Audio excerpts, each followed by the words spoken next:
guess there's only one way to find out. Let's do it to it, right? Well, New York baseball is in two very different places right now. The Yankees just got Gerrit Cole back, and he looked a lot less like a guy easing back from Tommy John and a lot more like the ace walking back into the room. Aaron Judge, a little bit of a slump. Ben Rice is forcing the Yankees into some interesting lineup math. And yet the Rays are making the division race feel real difficult. A lot more serious than anybody expected. And then you got the Mets. Same city, completely different conversation. The record still gives you just enough hope to be annoying, but the roster, the leadership, the deadline questions, all of it starting to feel real expensive. So today is New York baseball check-in.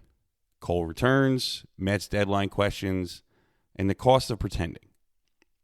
Guess there's only one way to find out. Let's do it to it, huh? Yeah, extra, extra, keep the lights low. New York talking where the late nights go. From the Garden Glow to the stadium seats. Every win, every loss, every what does it mean? Rice on the radio, coming through your speakers. Big takes, bar stools, heartbreaks, believers. Mets, gangs, Jets, Giants, Knicks on the ride. Pull up a chair, let the whole city decide. No PR answers, no sitting on the fence. Just real talk, loud laughs, and making it make sense. Clocks running down, lights hit the mic. Rice on the radio. Let's do it to it tonight.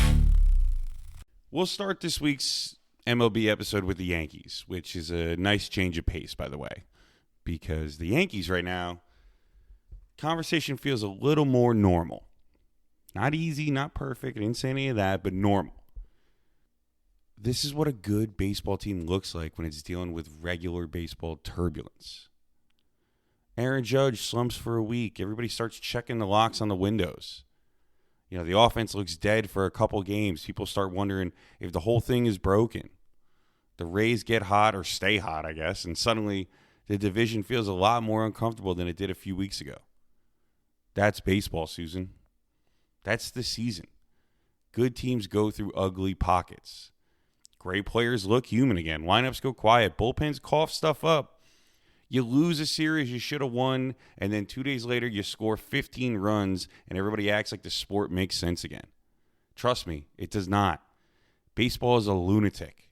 It's part of the reason we love it, and it's part of the reason we hate it. But the Yankees are still in a much different place than the Mets. And that's really the contrast of this episode.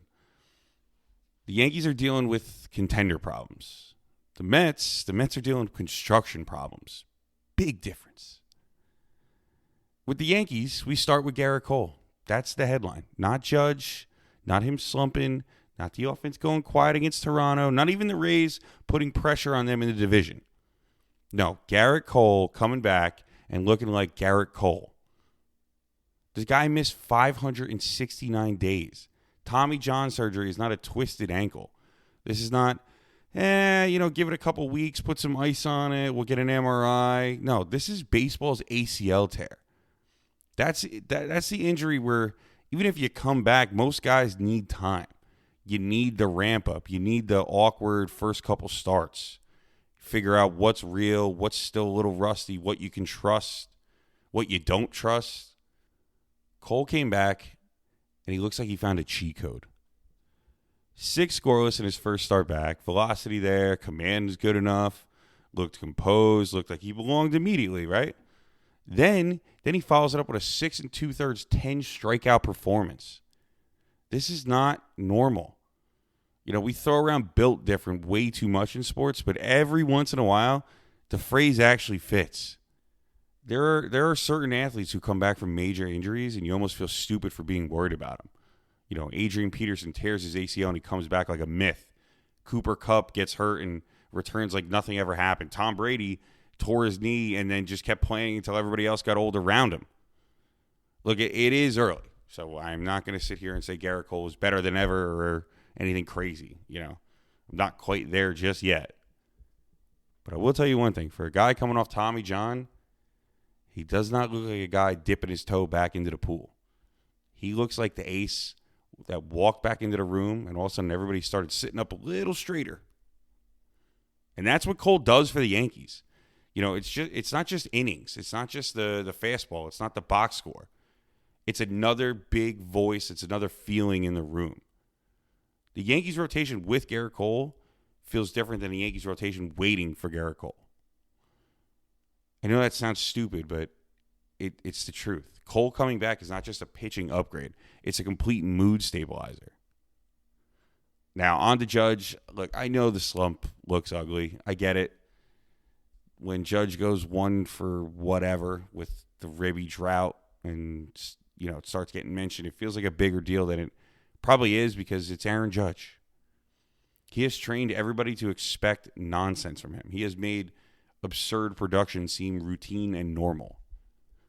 So, God forbid when he looks like a regular, excellent baseball player having a week, it's like the Wi-Fi went off at NASA. But this is still baseball, man. Nobody hits 600. Nobody just lives at the top of the mountain for 6 straight months without some bad stretches. Even the best hitters in the world have weeks where the timing is off, the breaking balls look a little sharper. And sometimes you just hit line drives right at people. Still, Judge is sitting there with real numbers, hitting around 257. He's got 17 homers, 34 ribbies. Most players would donate an organ to have those stat lines by the beginning of June. The only reason it looks weird is because Judge is usually flirting with stuff that doesn't feel real at all. So, no, I am not panicking on Aaron Judge. He'll come around. He always does. Maybe the average is lower than we're used to seeing this late in the year, and it's kind of fair to bring up. He was hitting around 330 for a while in May. But if the conversation is Aaron Judge broken? No. Stop, take a breath, drink some water, go touch some grass outside. Everything's going to be okay. The more interesting Yankee lineup conversation to me, though, is Ben Rice. Shout out Rice on the mics. I think I'm starting to fully understand the case for not catching him. Early on, I get the temptation. You look at the catcher spot, you look at Austin Wells not giving you much offensively, and you look at Rice's background, and the brain starts doing some math. He caught before. The bat is great. Catcher position is kind of weak. Why not just put him back there, It's 2 birds, 1 stone. Sounds easy. Until you remember that catching is insane. Catchers are hockey goalies in cleats. They are just built different. You're squatting for 3 hours, getting foul balls off every part of your body. You're catching 95 with movement, blocking balls in the dirt, calling a game, managing pitchers, getting run over emotionally and physically sometimes, while still getting 4 at-bats a game. Then waking up and doing it the next day. Only a crazy person wants to catch a ball moving 90-plus miles per hour behind another crazy person swinging a wooden stick as hard as he can. That's the job. So with Rice, the Yankees have to be careful not to get too greedy. His bat is too valuable. He's keeping pace with Judge as one of the best hitters on the team. If you have a guy like that, the goal is very simple. Keep him in the lineup as much as possible and don't create new problems while trying to solve an old one. If he gets a day off, he gets a day off, man. It's a long season. But I don't need to see the Yankees turn him into a science project behind the plate just because the catcher spot is annoying. The quickest way to ruin a good thing is to ask it to solve 3 other problems. Keep his bat fresh, keep him healthy, find a catcher somewhere else if the position really needs help. The Volpe conversation kind of fits into this too. The Wednesday mic check was almost split. If you're new here, every Wednesday on Instagram I put out a mic check poll, series of things for you guys to participate in, help shape the show a little bit. 55% said Volpe earned his spot up top, and 45% that said that he needs more time in AAA. Kind of a fascinating split to me. It actually says something about where the Yankees are. I mean, they have real debates, but they are roster optimization debates. How do we fit these pieces? Who gives us the best version of the lineup? Who is part of this October picture? Those are good team problems. The Yankees are debating how to fit useful players into a winning roster. The Mets are debating whether they even have a winning roster. Completely different conversation. Now, for the Rays, quickly, we got to talk about Tampa because this is kind of not cute anymore. There are teams that start hot and you roll your eyes just a little bit. Yeah, nice April, cute May, call me in July. Baseball does that every year. Somebody gets off to some wild start. The graphic gets thrown up on the MLB network, and then by Labor Day, they're 14 games back, and everybody pretends that I never took them seriously. I knew they were going to collapse. Yeah, the Rays don't really feel like that, though, man. The Rays being this good puts pressure on the Yankees. Not like panic pressure, not, oh, no, the season's falling apart pressure. But there is a little bit of sense of urgency now. Look, the Yankees are good. Cole was back. Rice looks real. Judge will wake up. The roster still has October upside, obviously. But Tampa is forcing the conversation a little bit. The division may not wait around for the Yankees to figure out every little thing at their own pace at this point. And I know it's far away now, but this is where the deadline comes in. Unless catastrophe happens, the Yankees are going to be buyers, like real buyers, not please save our season buyers. They feel like a team that already has the bones of something dangerous, and they just need to raise the ceiling a little bit more. There's a difference. A desperate buyer is trying to create an identity at the deadline. A serious buyer is trying to sharpen theirs. The Yankees know who they are, man. They need to make sure the final version is good enough that when the games shrink in October, they get it done. Maybe that's a catcher. Maybe it's another bat. Maybe it's bullpen help. More than likely it is bullpen help. But the Yankees should be aggressive. They should be serious. They should understand that Gerrit Cole coming back looking like this is not something you just shrug at. This is your window talking. The Yankees don't feel like a team searching for an identity. They feel like a team looking for a final few pieces that make the identity dangerous in October. Now, for the lovable loser Mets. Well, that's mean, but it's true. Look, same city, completely different show. The Mets conversation is exhausting because I am very close to giving up on the season, and yet somehow I still cannot fully do it. I can't pull the plug. That's the sickness. That's the Mets fan illness. You look up at the record and your brain says, pack it up. Then that annoying little Mets demon on your shoulder goes, well, hey, man, remember 2024? Yes, unfortunately, I do. The Mets had basically this exact same record in 24 and still ended up going to the NLCS. So every time I want to bury this team, every time I watch the bullpen blow something or they can't get guys in with no outs and bases loaded, that little piece of history taps me on the shoulder like an unpaid bill. The Wednesday mic check made it pretty clear where everybody else is too. I asked about the Mets scoring 4 runs in 5 games, and 88% said pack it up, season's done, while only 12% said that they could still make some moves and figure it out. I'm probably somewhere in the middle, which is the worst place to be emotionally. I'm close to giving up, still stupidly holding on. But here's the problem.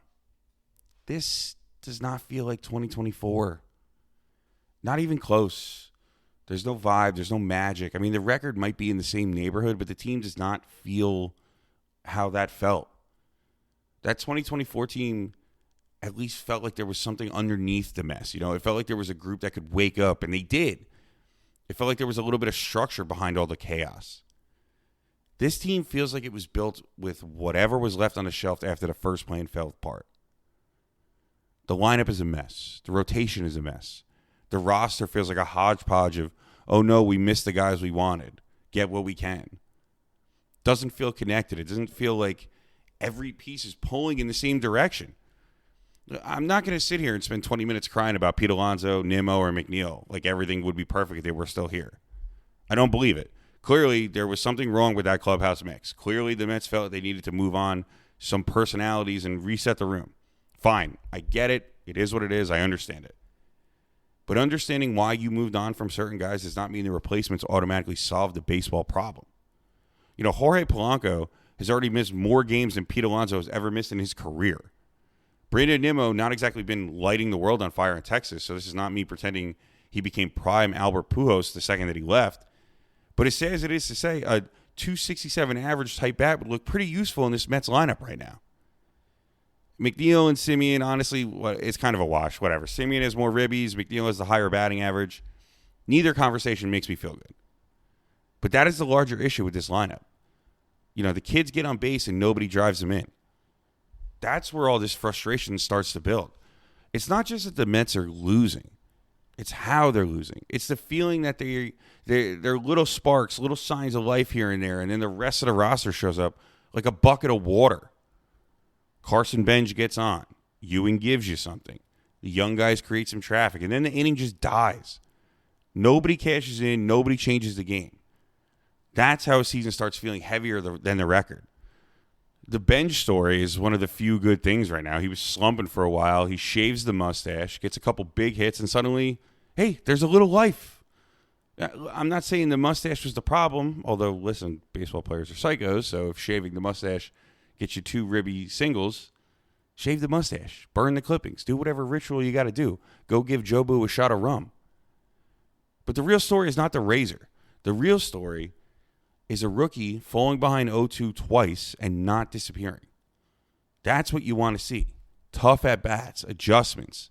Not trying to hit a 6-run homer with nobody on.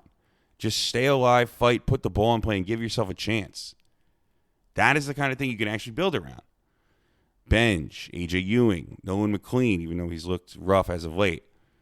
Those are the 3 that I'm protecting. Those are the 3 I'm not trying to talk myself into moving unless somebody wants to come up with some ridiculous Godfather offer. But everybody else, I'm listening, man. I'm not shopping, but I'm listening. Jonah Tong has real potential. I love the kid, and he is a kid. I think he could be a really good pitcher in this league, but he also feels like he's being pushed into a starting role when he realistically probably needs another year. If the right deal is there, I could live with moving him. By the way, it's the same idea with Beatty and Vientos and Mauricio and Alvarez. They're great players. They're good players. They're talented players. Not garbage. Not guys I'm giving away for a bag of baseballs and a coupon to Shake Shack. But as far as I'm concerned, they are not untouchable. There's a difference between protecting the future and falling in love with every young player who has a pulse. The Mets have to be very careful with that. A bad major league roster can trick you into overvaluing every young player who gives you one good week. Suddenly, everybody is part of the core. Everybody's part of the future. Everyone's a building block. Yankee fans know this all too well with all the prospects that Brian Cashman has hoarded over the years. No, some guys are just building blocks. Some guys are useful pieces. Some guys are trade chips, and some guys are just guys. A serious organization knows the difference. Which now brings us to the Mets leadership problem. This is where the Mets conversation gets uncomfortable because I do not think this is one person. I don't think you can put the whole thing on Mendoza. I don't think you can put the whole thing on Stearns. I don't think you can put the whole thing on Cohen. And I really don't think you can put the whole thing on the players. It's all of them. Leadership trickles down. That's the golden rule. Good, bad, ugly, all of it. Doesn't matter. If Steve Cohen is in over his head, or if he operates a certain way, that sets the tone.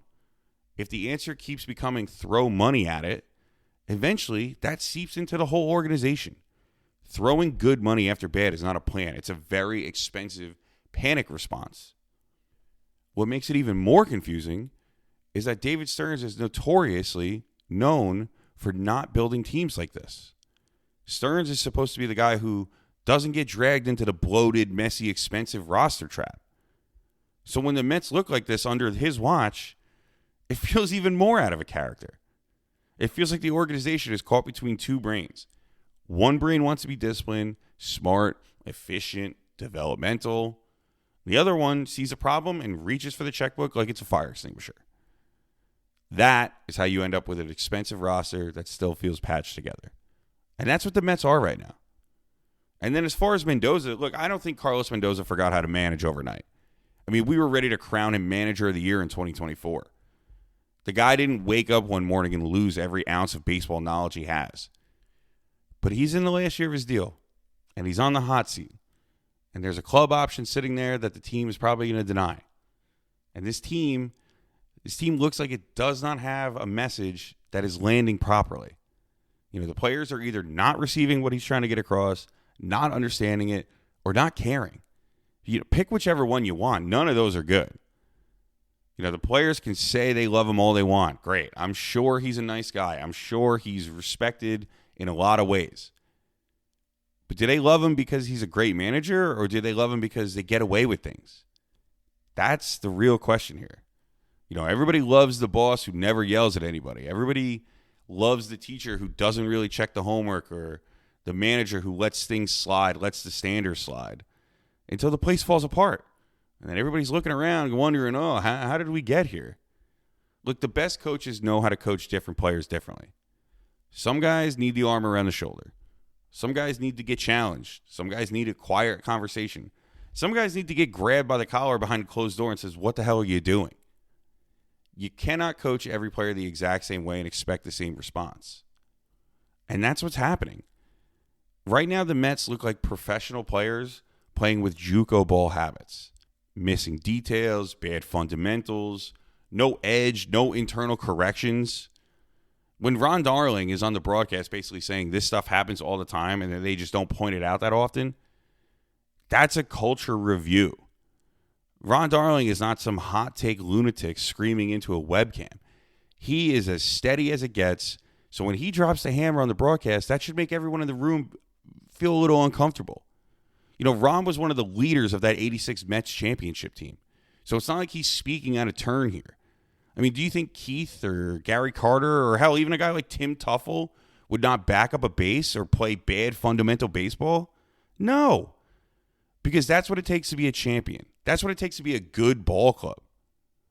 The youth movement makes that leadership issue even more important here. If the Mets are about to lean into Benj and Ewing and McLean and maybe Tong and maybe some other young guys, well, then who's going to teach them how to be good pros? Soto can teach hitting. Absolutely. You want approach? You want plate discipline? You want to understand an at-bat? Go stand near Juan Soto and take notes until your hands cramp. But Soto is not necessarily the vocal clubhouse standard setter. And that's not a shot at him either. It's just a different kind of leadership. I mean, you would take hitting lessons from Barry Bonds, but you might not take teammate lessons from Barry Bonds. That's where the Mets are, man. Soto can teach the craft, but who's teaching the standard? There is no David Wright walking through that door, no Curtis Granderson, no Daniel Murphy, no obvious veteran voice where you say, okay, that guy is going to make sure that the kids understand how this is supposed to look. So if the organization wants a youth movement, it also better find the adults, man. And let's talk deadline. I don't want the Mets to sell. I want to be very clear about that. I do not enjoy this. I am not sitting here excited to watch another year become a let's collect future assets summer. But if they're still around 10 games under when the deadline rolls around, what are we doing? At some point, you cannot keep pretending. That's the theme here. The cost of pretending. If the standings tell you the truth, you got to listen. Sell what you can get a good price for. Keep anything you truly believe in. That's part of this next good team for the Mets. But if someone calls you on rest, you listen. Not because you're quitting. Not because you're waving the white flag just to make the fans miserable. You listen because forcing a dead season to look alive is how you make the next one worse. This is kind of where the Yordan Alvarez idea gets interesting, too. There's been some rumors floated around that the Mets might pick up Yordan in a trade, but they would have to pick up Carlos Correa's monster contract.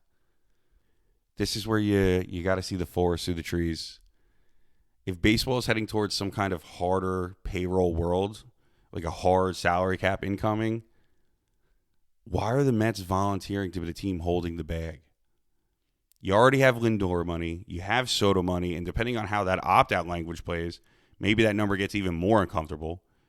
You got Bo Bichette money that you thought he would probably opt out of, but because he's not going to have a good season, you're stuck with him for another 3 years. Devin Williams isn't cheap. Real pitching costs money. The rotation is not exactly great. These things add up fast. So, yes, Yordan could be interesting, but the Mets have to stop acting like every problem can be solved by volunteering to become somebody else's financial landfill. It's the same idea with Tariq Skubal, too, just from the pitching side. You're going to have to pay him eventually if Detroit moves him. And if Houston actually does sell here, the whole market changes. The Astros aren't exactly a normal seller. That's not some bottom feeder with 2 rental relievers and a veteran bench bat. You're talking Alvarez, Hunter Brown, Jeremy Pena, Christian Walker, Isaac Paredes. Those are real names, real players that can make a real impact. And that kind of also brings us into the bigger baseball money conversation. The CBA stuff is not always the most fun topic. I know. I get it. Nobody throws on a podcast and says, man, I hope we get some collective bargaining talk today. That's very normal behavior, totally healthy. But it does connect here. The MLBPA has made its proposal, and the MLB is expected to push some kind of hard cap and floor system. The numbers being floated around, whether it's 300, 290, 320 million, whatever version actually survives the fight, it changes the way you look at contracts going forward. Fans hear salary cap and they think, all right, it's fair all around. Owners hear salary cap and they think cost control, great. Players hear salary cap and they say, no, thank you. I want to get paid every last dollar. Yeah, unfortunately, the truth is probably somewhere in the middle. I mean, every other league has a salary cap and there are still players getting paid. And it does create more parity in the sport. But I don't know. When there's no hard ceiling, a rich team can make an expensive mistake and absorb some of it. It hurts, it's annoying, and it might affect the tax bill, but the richest teams can usually keep it moving. If a harder cap system comes in, those mistakes become a lot harder. They become bigger anchors. You can't keep stacking expensive maybes on top of expensive certainties and call that a plan. The Mets at a cautionary tale right now. Spending money is not the same thing as building something. And the Yankees are in a different spot. They are already good. They can buy from a position of strength. If they take a swing, it should be with October in mind, not to convince themselves that they're something that they're not. That's really the whole episode. The Yankees have contender problems. The Mets have construction problems. That's the cost of pretending.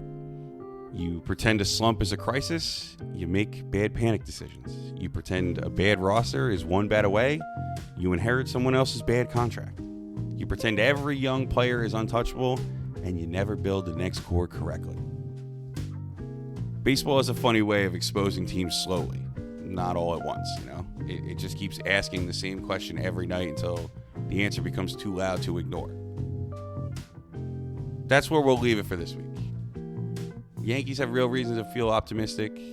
Gerrit Cole looks like Gerrit Cole. Judge is still Aaron Judge. The Mets, meanwhile, staring at some hard questions. Not impossible questions, but honest ones. Honest ones that need an answer. So we'll see what happens over the next couple weeks. The deadline is still kind of far out, but it is getting closer and closer. And the standings are starting to matter a little more every day. And both New York teams are headed towards decisions that could shape the rest of their season and maybe their future. As always, let me know what you think. Drop your thoughts in the comments. Vote in the next mic check.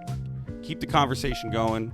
If you enjoyed the episode, make sure you subscribe, follow, leave a rating, tell a friend, do all the podcast things we're supposed to ask you to do.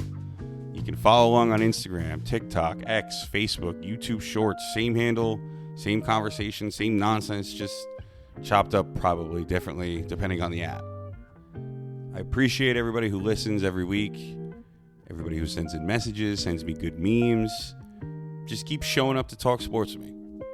But until next time, enjoy the games, try not to overreact to one bad series, and remember, baseball always tells the truth eventually. Spread good energy, tell someone you love them. I am Ian Rice. This has been episode 70 of Rice on the Mics on our weekly baseball update. And I'll catch you for the next one. Have a good night and good luck.